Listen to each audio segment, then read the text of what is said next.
wano okuyimirira abantu Kizza abadde ayingisidde ku ntebe z'abalooya ne bamugaana okuyingirayo. Ekyo kitegeeza ki tebaagala bapuliida baba Besigye era nabo babeere mu kkooti. Bwe baba tebabaagala batugambe nti wano tewali bwenganya. Era ekyo kyetubadde tugamba banaasibulira kkooti eno terina bwenganya.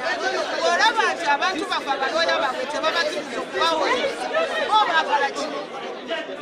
Yesonga lwaki enekootize wano batugaana okurepresentinga baklayant baffe obulungi. Looya osobola otya omugaana wasobola okugaanira nti tetuyina klayant yamanya looya amurepresentinga.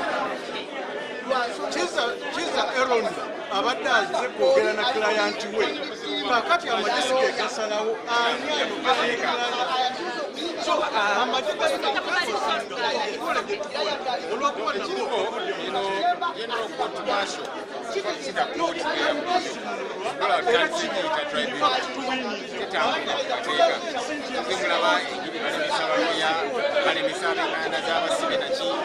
babanga abagamba nti obagala kula nkyabwe kubanga omusibe yenna alina rights funa balooya bayagala ab'enganda zaabwe okufuna access naki kati ku balooya Aaron Kizza bonna bamumanyi looya asobola okuyingira okutuula balooya gye batuula. Lwaki oba omulemesa obanga ayagala wabiri wakavuyo kateetaagisa kubanga olredi abantu manyi nyino bw'oginyigiriza ennyo egy'omusaayi kati kyekiriwo olemesa looya okuyingira naye amanyi rights ze kwe kulemerako kati katulinde tulabe kye bagenda okukola.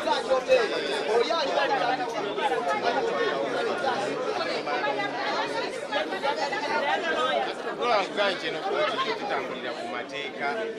you can see these people, today they have come prepared to beat us. Yes. And we can see today they were not ready. They told us they were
kakati ekino kyeraga lwatu President kyabeera awulira abantu nti eno kkooti si y'abantu, eno kkooti y'abannamagye.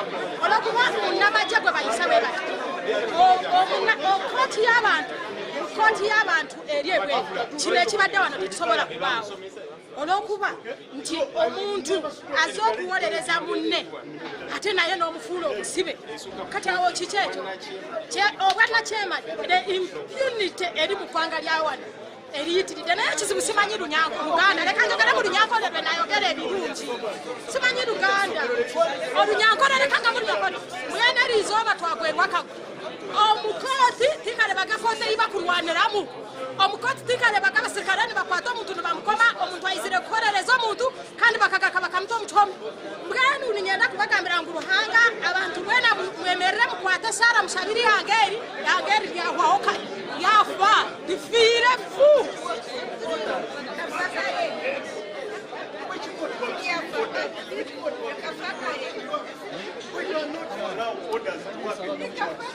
A court is a court.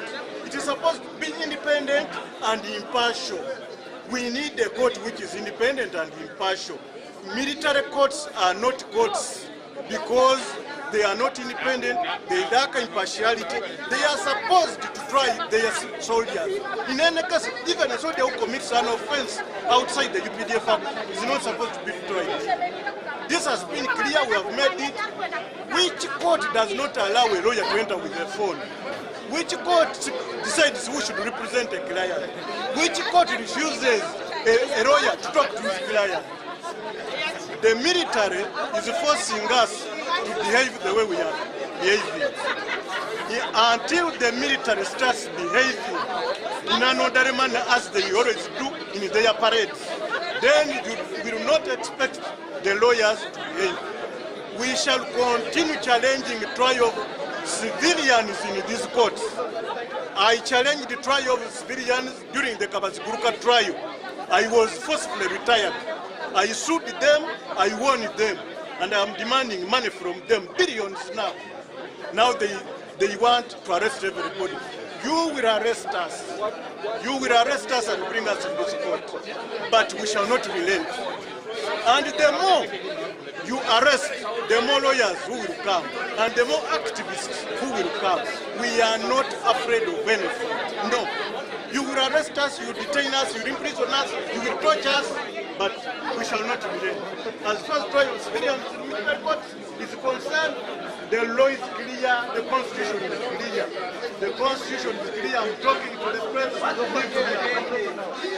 Is your colleague away? Don't push me. Don't push me. Don't push me. You have never reached my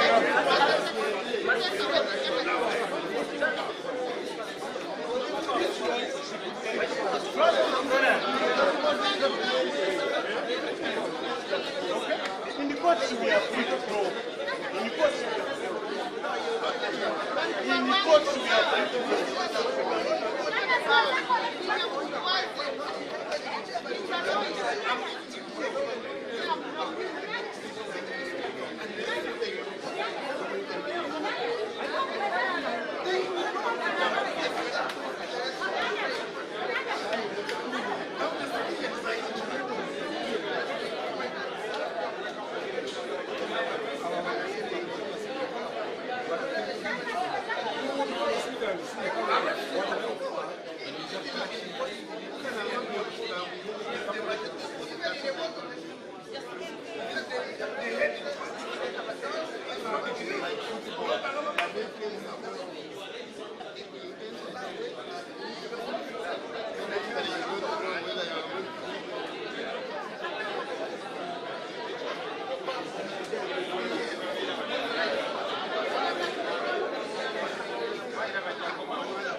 Respect in this court, and I don't want to follow to anybody. Your colleague, Aaron will be handled after this case. So we can proceed. Much obliged, Honorable Chairman, members. Uganda versus Dr. Kizza Besigye.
Lieutenant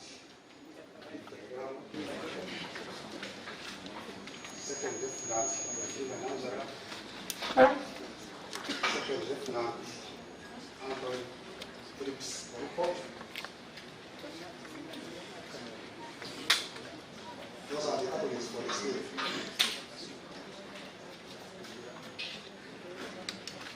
The last time this matter was in this court, that was on the 2nd of December 2024. And it came from information.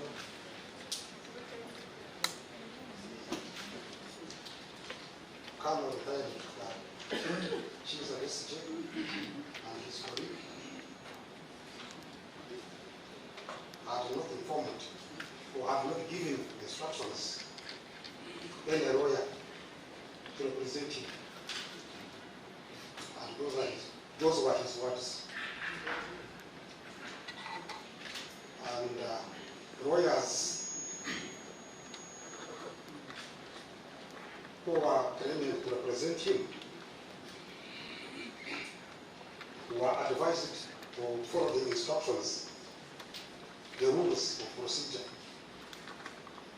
And among those whom Colonel Retired Dr. Kizza Besigye has given instructions,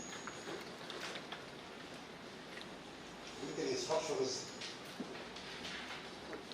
So far we only have Alice Karimara, Frederick Mbanga, and Apollo Katumba, all from AF and Mbanga company advocates. So I don't know whether there are others who have also complied, but that was the start. We are yet to know who are those.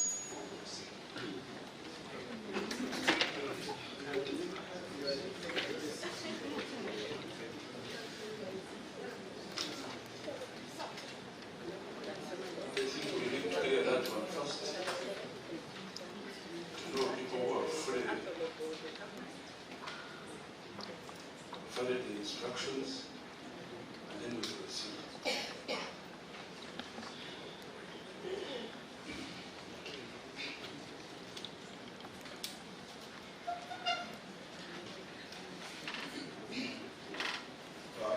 Mr. Chairman and honorable members. Before that, it is the registrar of the court.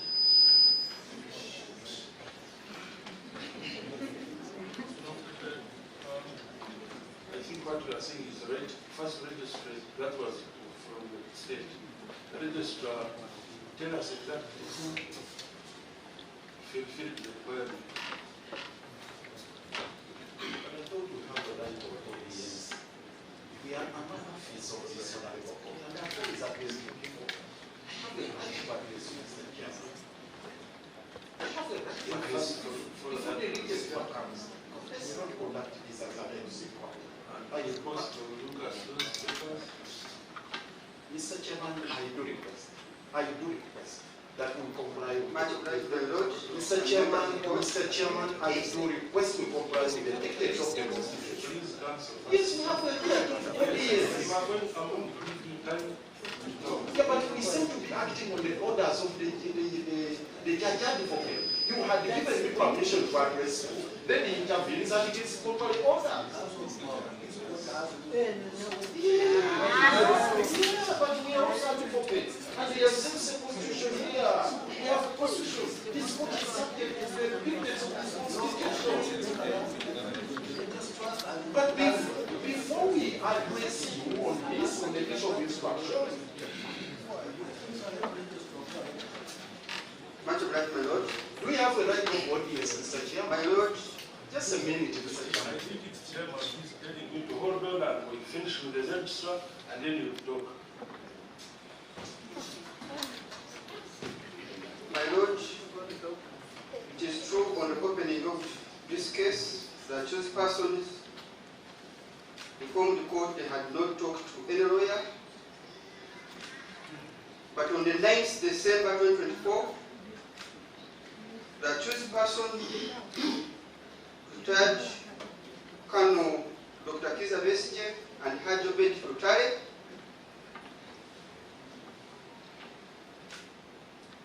Formally notified the convening authority as required by Regulation 62, Sub-Regulation 3. Notifying the authority that they had appointed a team of lawyers that included Ernest W. Kalibala, Frederick J. Mpanga, and Apollo Katumba, all from AF Mpanga Advocates, and they appended their signatures. My Lord and members of court, without written instructions from the accused persons, there are other lawyers who volunteered to find that they had intentions of also representing the two accused persons.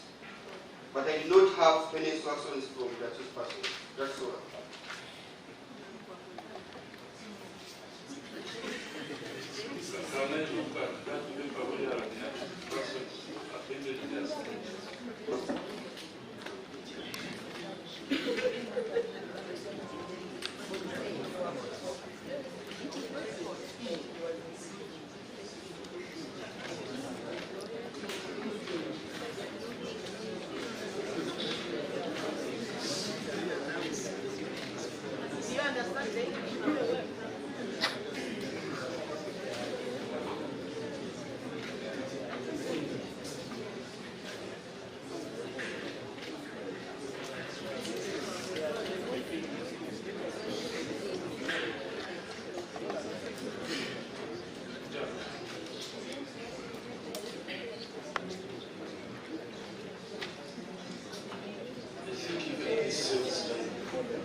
This time it is clear. The three people who have been mentioned so far are the ones to submit.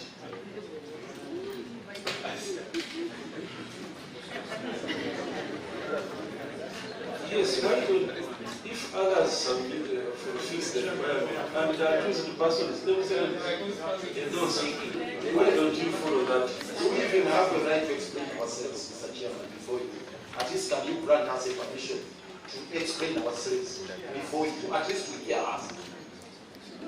And what about those ones who were given authority to explain what were there saying? One who gave authority is here.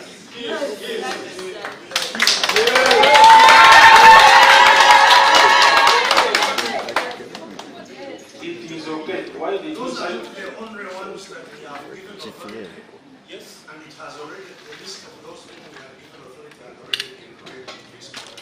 So can you follow that and sign and give them authority, official authority?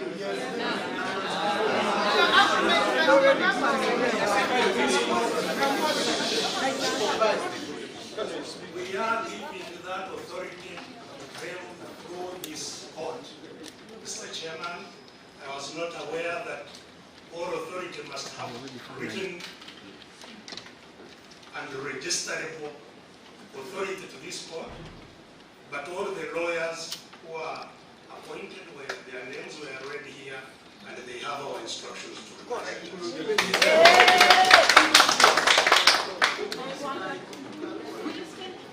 It is clear, yes. These three people you authorized were also here, and it is a simple procedure for us to do. Why don't you follow that procedure and then we proceed? including the lead of the team. We are not saying that we don't want these people to represent you. It's just a matter of procedure. That's what we want. Fulfill that and we proceed. Can you just grant permission to our senior counsel to address?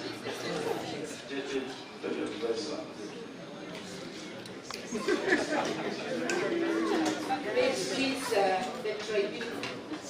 The last time we adjourned, Senior counsel, I have been requested to advise.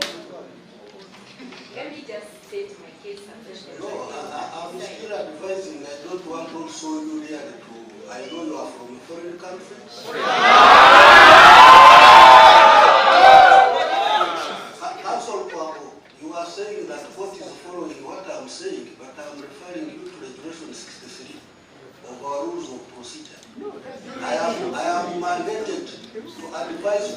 and all lawyers in this court on all matters of law and procedure.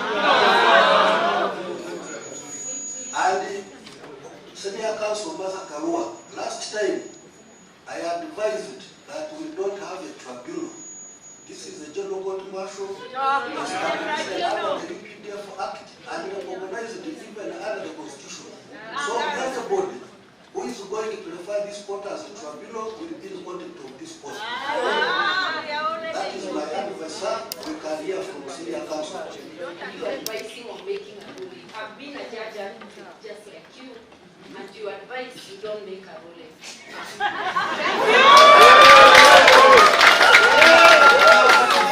Now you proceed, but we don't want the name tribunal.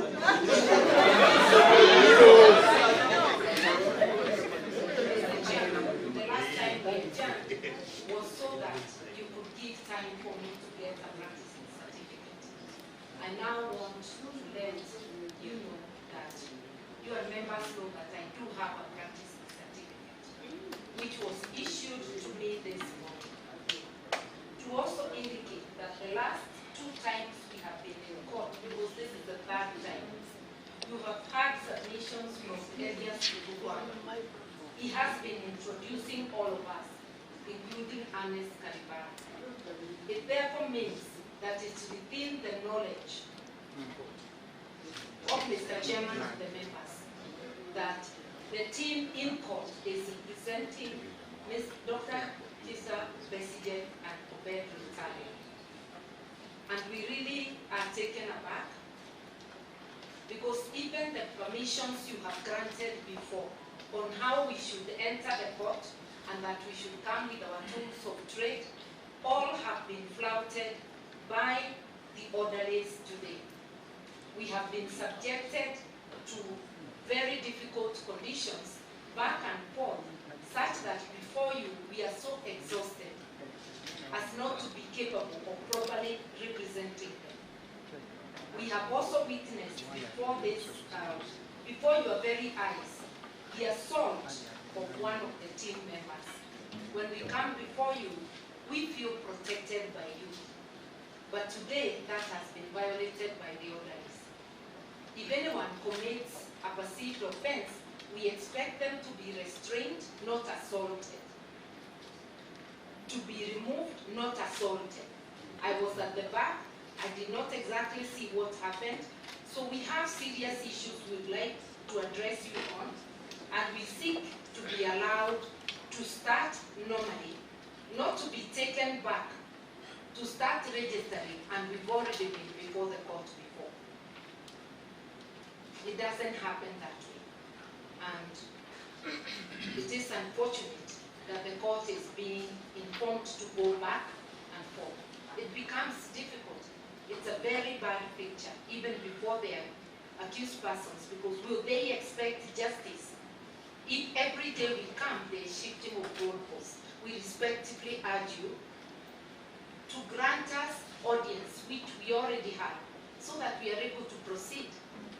The word of mouth before the court from these 2 gentlemen is better than any written paper. If they say all these are their lawyers, that is it. Yes. For purposes of your record, we can later furnish you with a complete record. For purposes of your record. But for purposes of, we will give you at the end of it. But because they now have told you we are their lawyers, do allow us to proceed.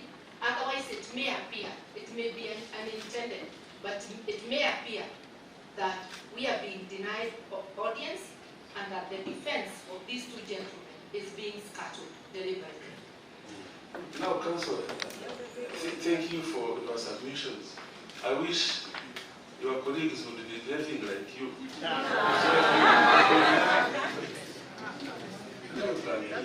These are lawyers also making noise. What is our?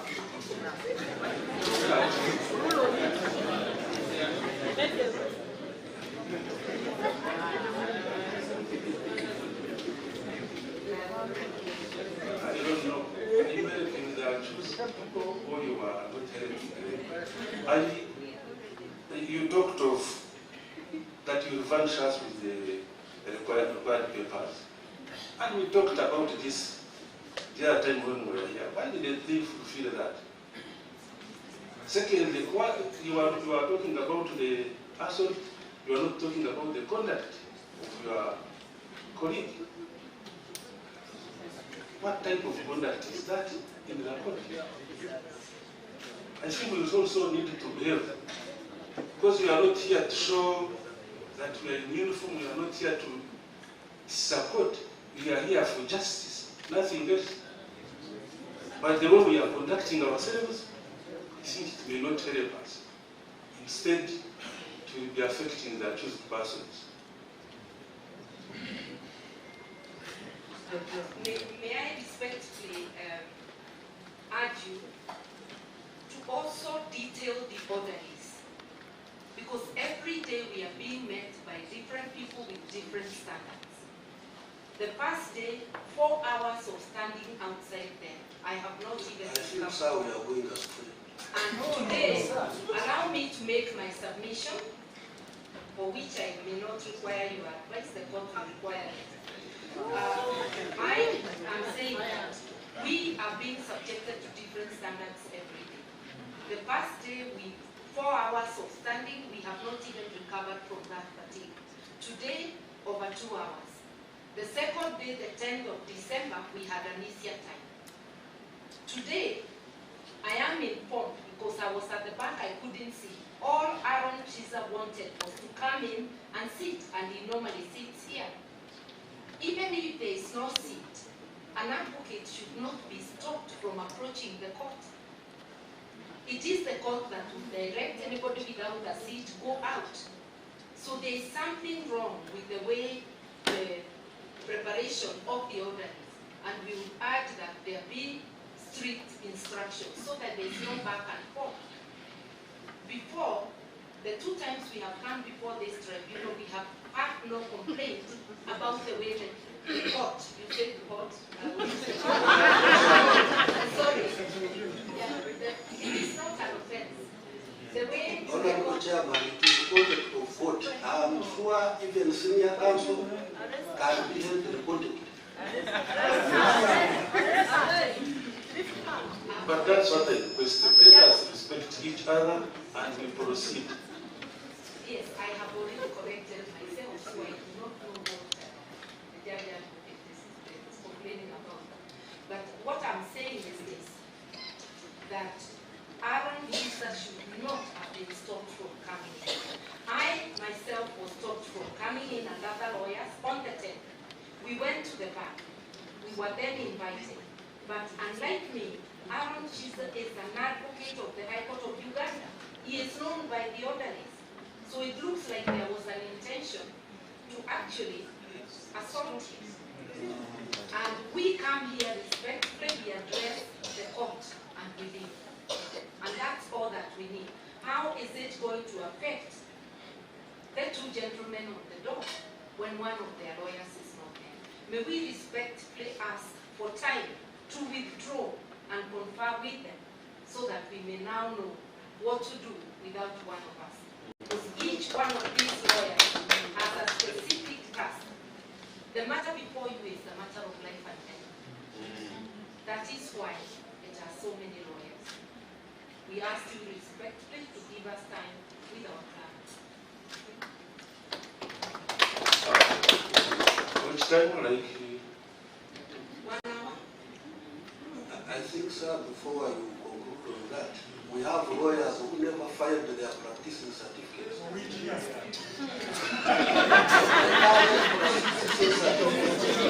who have not filed are not going to be part of this. Excuse me, but that one we are not reversing that. People who have fulfilled, we have given senior counsel a chance to talk. Honorable Babu, you could sit first.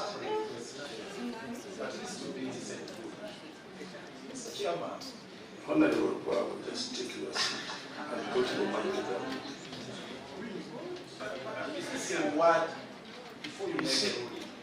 You see this, she's senior counsel is talking of harassment outside.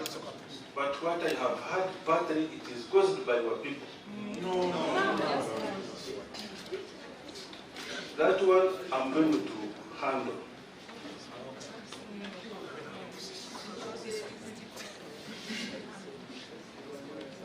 I will talk to the security people. That one will be handled. But once we organize ourselves, because we want to know, yes, you are talking of lawyers, we are seeing them.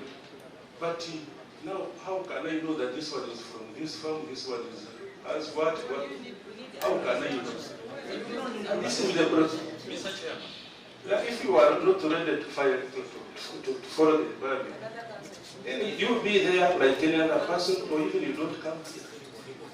Mr. Chairman, I wanted to address you that issue. First of all, we already on record.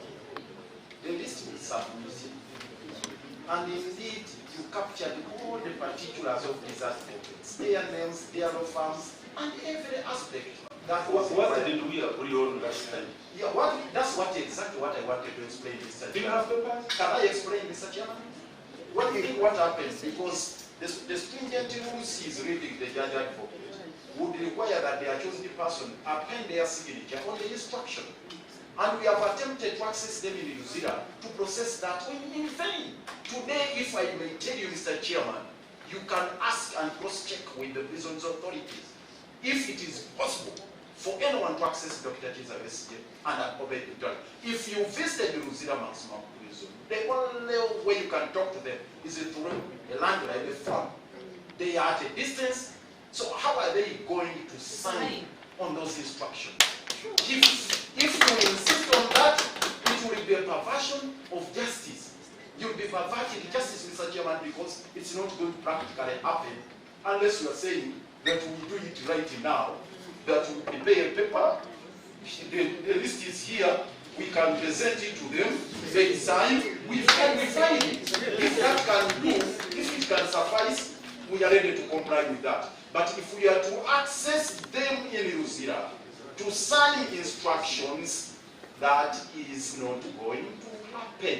The last thing, Mr. Chairman, he's insisting on pieces being filed with him. We are in a grace period of 3 months. 3 months. Right now, I have a right to practice without a renewed PC. Right now, until 1st March. So we are in January. We have all this grace period to process the practice certificate. I thought as the advisor of this course, shouldn't even have raised this now. That is raising such a matter when he's supposed to be the senior advisor to this from General Court Martial.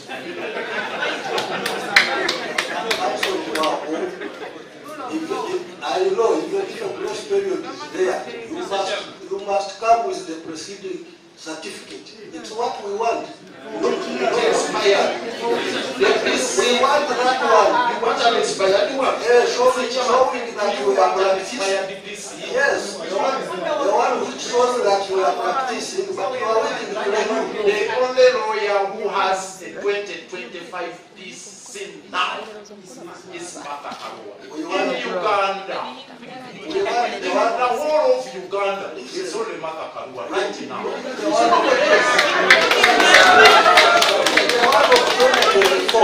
That one is expired. We want it.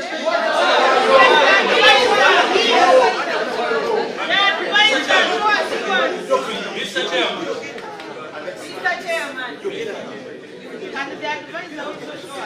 Mr. Chairman. You see, I am mandated by law. Mr. Chairman. I don't think that you have practiced law more than me. So when I want the practicing certificate of the preceding year, it shows that you are waiting to renew. Why don't you want to bring it? Mr. Chairman. Mr. Chairman, for the record. Others have filed it. Why did they file and you have not filed? I am Moses Kabusi, Mr. Chairman, for the record. Please, if you are not among the three, I would like to hear from Mr. Sarima. Mr. Chairman, from the mouth of Colonel Dr. Kizza Besigye. He has somebody sitting in for him. Is that allowed? Yes, from his law firm, is here. Another one is Katuma.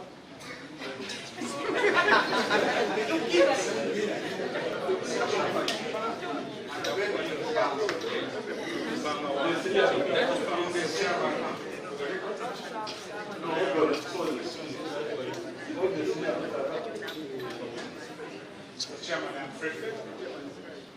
You are Frederick Local Council.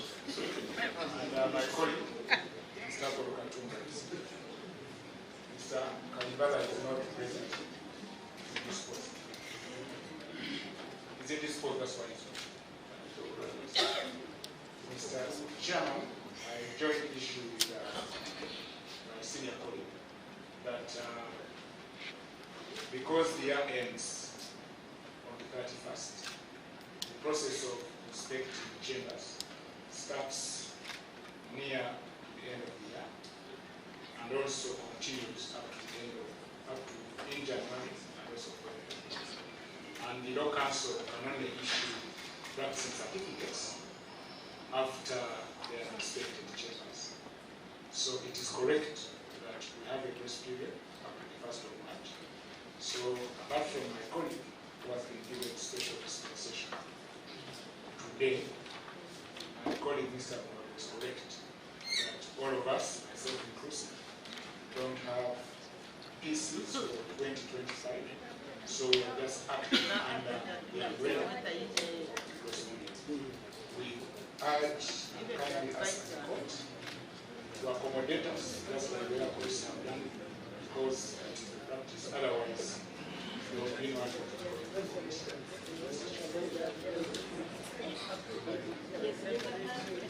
So, Council, are you ready to proceed with the proceedings? My colleagues have raised the issue of getting an opportunity to talk to the client.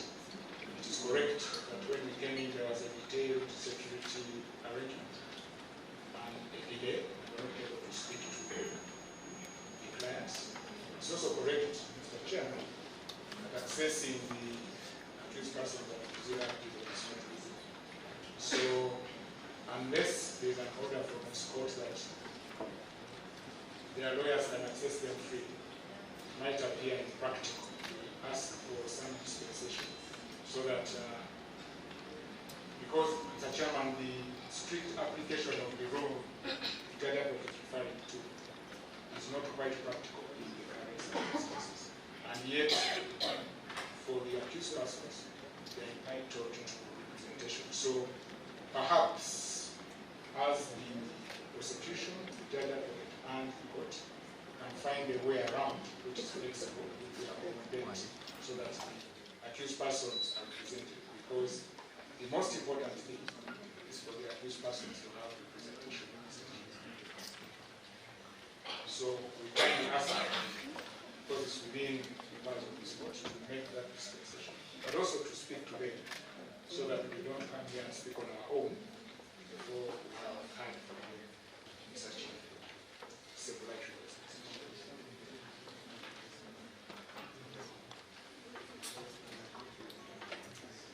Just a procedural matter, Mr. Chairman. In light of the evidence given by the judge advocate and the pronouncements made by the court or the panel, we are at a loss as to the fate of the ruling which has been pending before this honorable court. Because the matter was adjourned, the question that has been put to council is whether it's ready to proceed. And severally this matter has been adjourned for purposes of delivering a ruling. And it's me who made the submissions. And from the list they have read, it would appear I had no rulings. So, Mr. Chairman, would that ruling be still valid?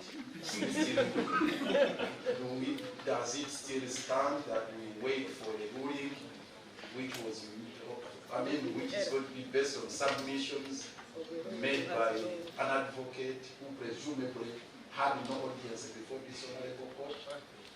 So that is a serious procedural matter, so that if the it is put out of the way, their desires and anticipation will have been addressed. It's okay. Sir, the ruling can be delivered. Yes, because he says he wants law, and I'm being spotted that I am becoming strict with the rules. If you have been practicing in the civil courts, they know you. But if you are coming here and you have never been here, we don't know that even last year you are practicing.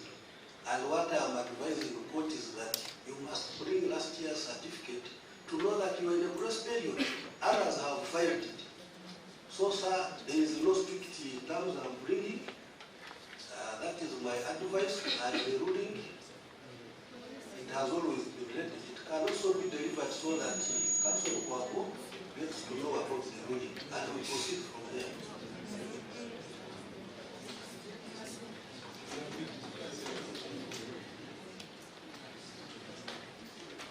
Mr. Chairman, the polite request which is still on the floor is that we have a chance to speak to the clients. Otherwise, Mr. Chairman, because I don't know. Because what if it was read last time? What would have happened? Mr. Chairman, the factual position as of now is that the ruling has not been. So we kindly request, Mr. Chairman, that you permit us to speak with accused persons. Hopefully, and perhaps before the ruling, we never know, we may have different instructions after we have spoken to them. We kindly request that you accommodate us. Does it have anyone? No, they have always said they are not ready until the senior council is there. It is around the ruling is there. That's what people who are saying, what you know. So, the ruling Mr. Chairman, the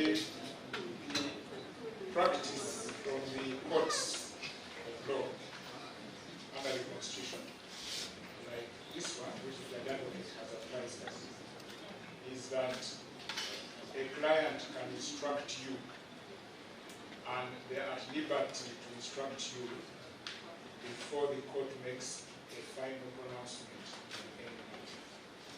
So to the extent that there was a request or an application by Mr. Elias Ubago, my senior colleague, it is correct, I wasn't there. He was there and he made the submissions. The accused persons were there. And Mr. Chairman, I have not had an objection from the accused persons and or Mr. Ubago that they insist that the ruling is delivered before we speak to them. So to that extent, it is my polite prayer, Mr. Chairman, and I don't believe it will have anything prejudicial to this court that we speak to the accused persons before. It might change what we are going through. It is a polite request. If I may be of use to the court, the absence of Aaron Kizza is a very fundamental issue, and until we talk to them, we do not know that what they're feeling about it is. So all these are matters that necessitate further instructions from them. I did indicate that each of the advocates appearing is covering a separate aspect. I do not know whether they are going to delegate the area Aaron Kizza was covering. I do not know their decision. So we are respectively again renewing our application that we be given time with the two gentlemen in the law and before the court resumes. Much obliged, Chairman. Chairman, This is the third time. On the 6th, Jan is court to make a ruling. I'm the chairman, that ruling has been paid. I therefore kindly pray that as Grand J Guide, the chairman will receive the ruling, and that ruling will perhaps help us to sort out some of the issues that were raised by the lawyers for the accused persons. Therefore, the chairman will pray that he be pleased to read the ruling. Final prayer, Mr. Chairman. Mr. Chairman, issues of instructions are fundamental. They are constitutional in nature. And indeed, you alluded to the fact that none of us here at the bar is at trial, and we are not the ones in the dock. The rights of the accused persons in the dock are paramount. It's vital and important that before we commit ourselves to receiving the ruling, we have a word with them. Already, I'm being indicted of having made submissions on their behalf without instructions. And the court is going to proceed, or is invited to proceed and pronounce itself on a matter where there are serious allegations that the submissions were made by a stranger to the court, not an officer. Those are serious matters that must be addressed. Mr. Chairman, actually it touches on the conduct of the advocate, if that happens. So we do request, we do humbly request, Mr. Chairman, that before you proceed to make any pronouncement, we retreat, even if it's not an hour, even if it is 20 minutes, at least we have a word with. And more especially in light of today's happenings, the unfortunate incident that happened before you here, when one of us is not here, Council Aaron Jesus, the assault that has happened in this very room. You know that one, Council, you have heard and I have seen. Now we the bad thing you are talking of what happened, you are not talking about the conduct of your colleague. I thought you are going to withdraw your submissions you submitted the other day. If you are saying you are a stranger. No, I said that is his opinion, that I had no audience at that time. Therefore, if I have no audience... If you are withdrawing your submissions, then we can... No, I'm not. Can leave that at that. I am not withdrawing the submissions. And if you are not withdrawing, let us... But I was making reference to his advice that I had no audience at the time I made the submissions. Mr. Chairman, that is the fundamental question. I told you like that. We are waiting for the ruling of court. Mr. Chairman, we do request that we be permitted this time to confer with the accused person. Just, even if it is 10 minutes, Mr. Chairman. Once or ago, you are the one who submitted these submissions, and now we are giving you. Mr. Chairman, we have no instruction to receive the ruling. Mr. Chairman, we have no instruction to receive the ruling. Council, who told you that to receive the ruling you need instructions?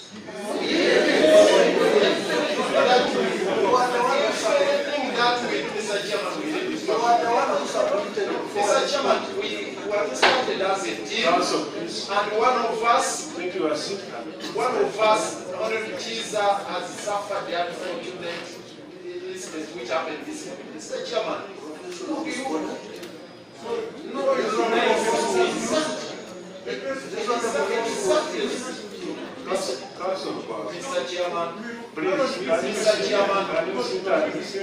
Mr. Chairman, Mr. Chairman, we wouldn't want to, because right now, even what we are doing, Mr. Chairman, if you are to go by his submission, the PC for the law firm of A.F. Mpanga that was submitted is one of Ernest Kalibala, and he's not here.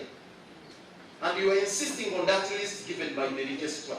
Why do you talk for Kalibala? Because these are the matters involved by now, Council. I request... First tell me, are you withdrawing what you submitted the other day? I need to confirm. I asked them if I'm given instructions to withdraw, I'll proceed. This is the instruction I'm seeking to receive. This is the instruction I'm seeking to receive from the client, whether we should withdraw or not. And that is the fundamental, Mr. Chairman. It's constitution. Let us be guided by the constitution. Mr. Chairman, it is this army which went to the bush and brought it to the constitutional order. Let us respect it. Mr. Chairman, I request. Now, who is going to respect the road? I think, sir, answer for yourself. You are the one who said that you don't know the effect of the ruling you will have on you in the case. So how do you make you can now? I've told you some of these things which are happening, which are not going right. Some are badly positive than you. So listen for the ruling. Please. Lawyers, stand up. Lawyers. Please. You can't make lawyers stand up. Who is calling the lawyers to stand up? Who is calling the lawyers to stand up? Can you sit down? You don't have to sit out. Go out if you want to go out. If you want to go out, please go out. We can listen even when you are seated. And we have been listening. Now who is who? So all these people want to speak at the same time. You see them. I not even come here. We are not. But we have one mic. Why doesn't it outside? Why do we bring it is open space outside. We can, what this court has conducted itself outside several times. Why do we get... The mic is with Council Mpanga. The mic is with Council Mpanga. Mr. Chairman, I beg for your indulgence. The submissions of the matter coming, which is now before you, were made before we were recorded. So we were not in court at that time. That is why our letter, cited by the member of the registry, is dated the 9th of December after the 6th in that year. As submitted by my senior colleague, an hour might be wrong because we have lost 2 hours already. We kindly request for a standoff 15 minutes so that we kindly request. The court is adjourned for 15 minutes.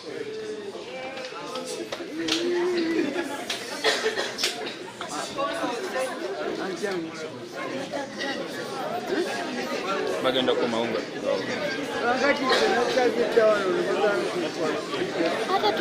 Bagenda ku maunga. Baddamu. Yawumudde dakika 15. Bakomawo. Anti kati bamaze ojimbo. Kati bagaddewo kati. Ni ya kanso.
Eka.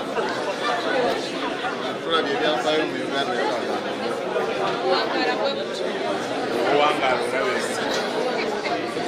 Yayimba kayimba n'agamba. bali kumugamba bigenda bitya.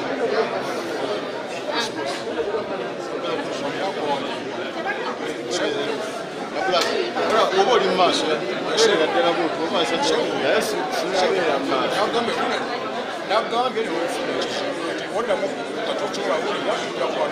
Juuka ate buzibu ki? Juuko saateredde. Temujja kugambako ku munnammwe nze ndiwe mulamama kiriwo ekikutawaanya ndagakiyo anko Juuko yawakana omwana ali ku live ali ku kamera tatereera wetereera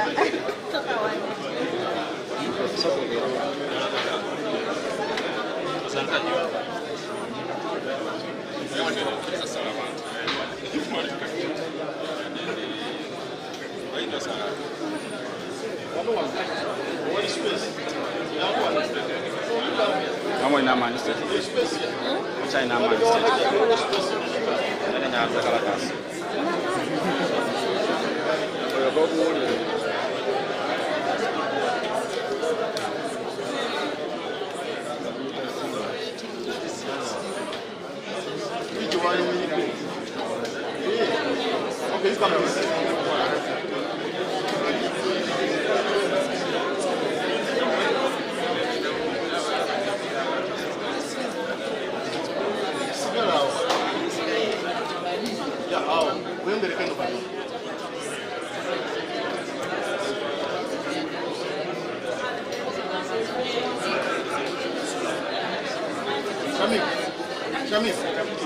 Jamil,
Kandi sokwegera ekigambo okukola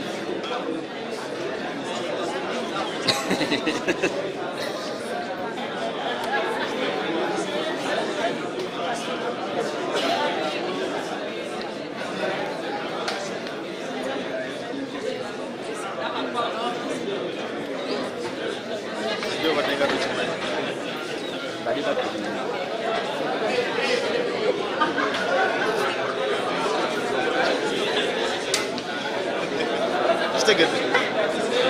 Boy. Awana wenu. Asa.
Obed n'agwayo ajja kubasinyaamu.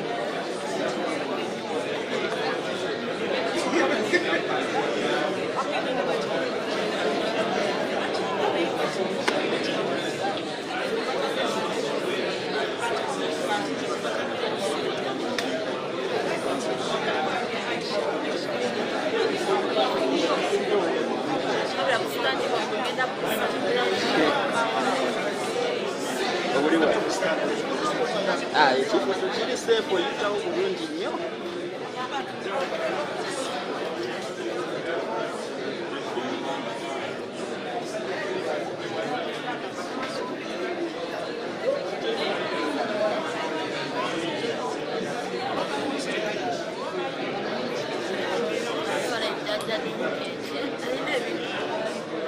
Walimu ebbaluwa yakyeyimana.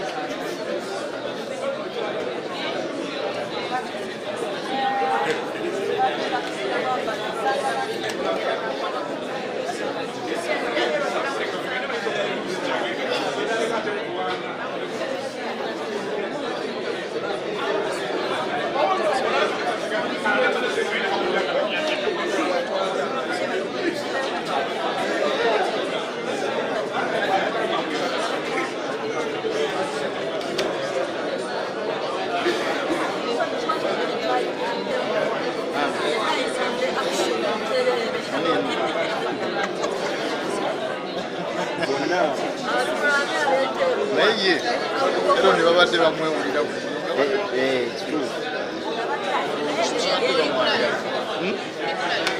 just tadde okuteesa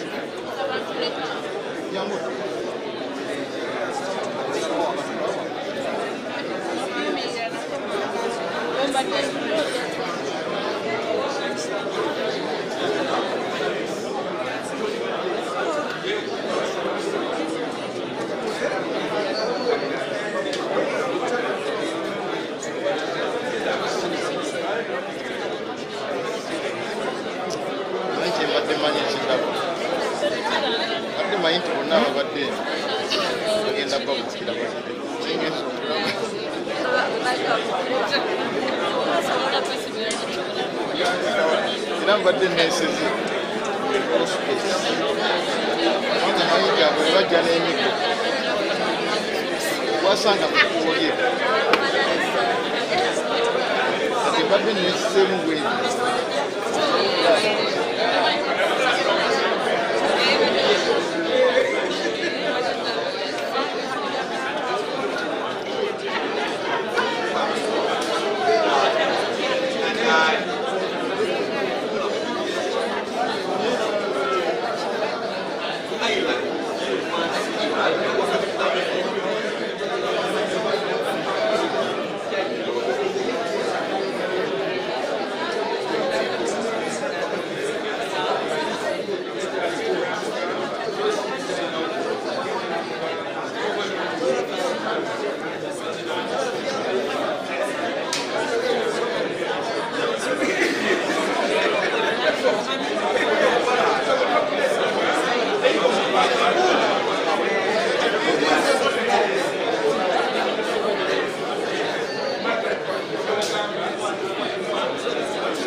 mujjawe gwayagala nnyo ow'omukwano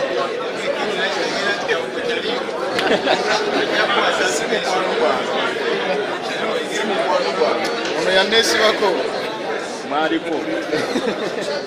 mwaliko bakyali yanneesibako gino mwaka mupya twali bakyali mu Desemba awedde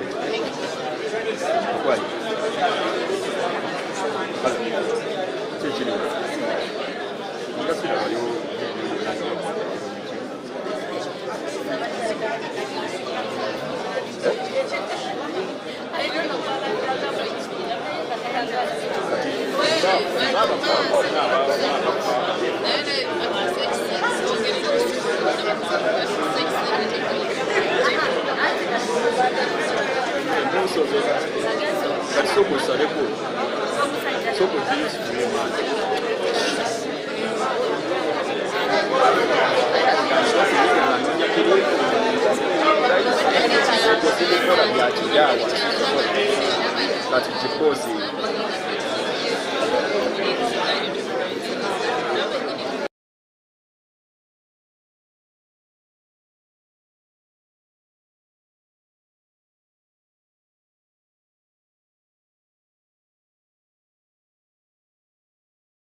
What's your problem?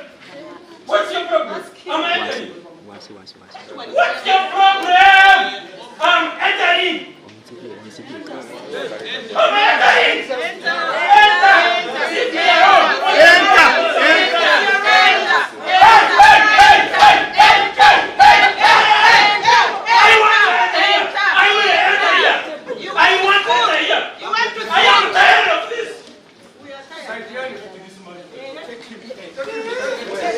Where?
Mtocha chemba tetuvao wano. Pastor kwa bono moya.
Adene unity ngenda bazayo nga bakomyewo sirina mu giro kola kwezi